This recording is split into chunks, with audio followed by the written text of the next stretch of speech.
Dawid Malan completed his first 100 of the summer and went on to make the best score of his championship career as Middlesex maintained the upper hand on the second day of their LV County Championship match with Northamptonshire at Lords.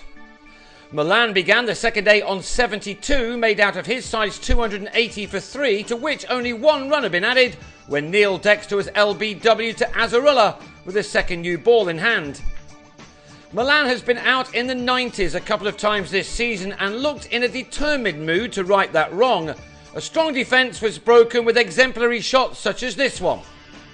Northamptonshire kept things tight and Stephen Crook was rewarded with his second wicket of the innings when Joe Denley drove him on the up to Maurice Chambers to go for 17. With Malan almost coming to a dead stop as he neared that elusive century, it was left to John Simpson to give the innings some impetus. He timed this shot off Andrew Hall so well that the ball flew over the rope for a 6. Malan scored only 24 runs in the morning session, one which was one of the better ones for the visitors in recent games. It could have been even better for them, however. Hall was convinced that Malan should have been given out LBW again in the 90s. While Simpson somehow survived this short ball from Crook. If Northamptonshire had been riding high at the top of the table, all 3 stumps might have been uprooted. Instead, not even a bail was dislodged. Malan was on 96 as the afternoon session got underway with Middlesex on 364 for 5, 4 batting bonus points in the bank. Malan then turned a ball from Hall to the boundary to finally get to 3 figures for the first time in the championship since August 2012. It was an excellent knock which had used up 198 balls, 16 fours included. Simpson also played a very useful hand and this pulled 4, his 7th to go with his 1-6, took him to his 50 off 99 deliveries. These two had by now posted a 3-figure partnership as well, and with all of that out of the way, it was now time to go on the attack. Malan now produced some stunning cricket shots. The tension he must have been feeling after spending so long in the 90s now well and truly lifted. He took his partnership with Simpson to 128 and the total to 436. Once again the Northamptonshire attack having to work very hard for their successes.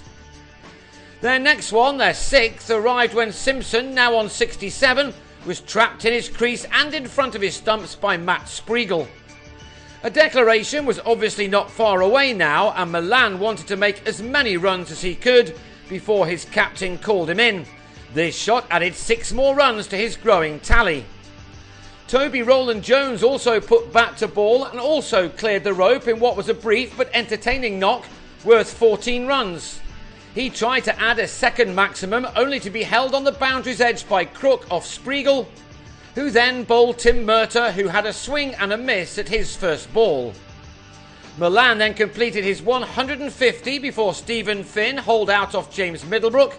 Malan was left on 154, his best ever championship score and only 2 short of his career best, when Chris Rogers immediately declared with a total on 488 for 9. So once again Northamptonshire had a mountain to climb just to restore any kind of parity in this contest.